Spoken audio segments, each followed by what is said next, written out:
Good morning, children. Welcome to our English classes. Today, children, I am going to tell you about the poem Daffodils. Daffodils, written by whom? The great and famous poet and writer William Wordsworth was one of the greatest English poets.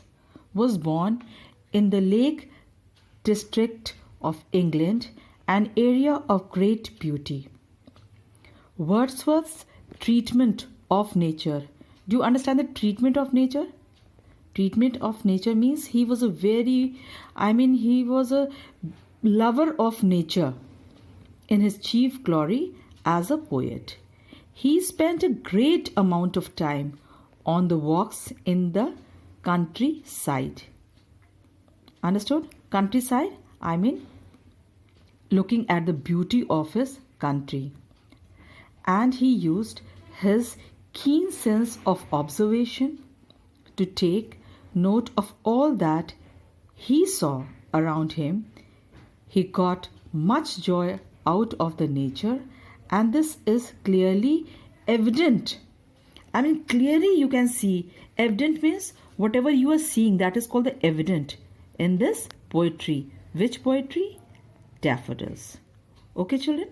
Now I'm going to tell you about this poem, this beautiful poem, Daffodils. Now, children, here I start. I wandered lonely as a cloud that floats on high o'er vales and hills, when all at once I saw a crowd, a host of golden daffodils, beside the lake, beneath the trees, fluttering and dancing in the breeze. Now, who is I over here? I is the poet himself. Who? William Wordsworth. He's saying that he was just wandering lonely as a cloud. Have you seen the clouds above? They just, wander. You can see, they just go on, endless. You can see the clouds. Where? Over the hills and valleys. So he was comparing himself to the clouds, that he was just wandering lonely as a cloud. Then what? And then all of a sudden, what did he saw? He saw a crowd. Crowd means a gathering. It can be a gathering of anything. So what did he saw? He saw a crowd of host. He see a large number of golden daffodils. Golden means here, golden is compared to which color? Yellow color. Golden daffodils. Beside the lake, near the lake, under the trees, fluttering and dancing in the breeze. And it seemed as if the daffodils were beautifully shaking and dancing in the breeze. Understood? Okay. Now the second stanza.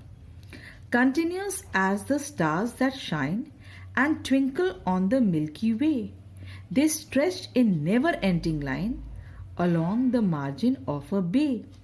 10,000 saw I at a glance, tossing their heads in sprinkly dance. Now here, children, continuous as the stars that shine. Have you seen the stars in the sky? Continuous, if you're watching, even it is a dark night, then also you can see the stars in the sky. They are shining.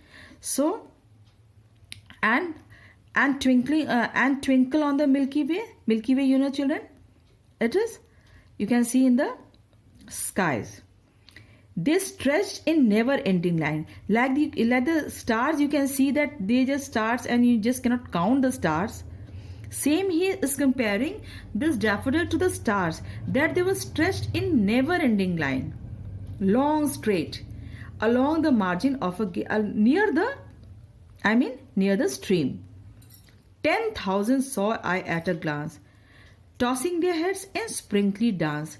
Here the poet is saying that from where he was just looking at the beauty of these daffodils, they were just in a straight line, and he could see how many? He could see 10,000 daffodils once at a sight, means at a glance, means once at a sight, tossing their heads in the sprinkly dance, and they were just dancing and shaking in the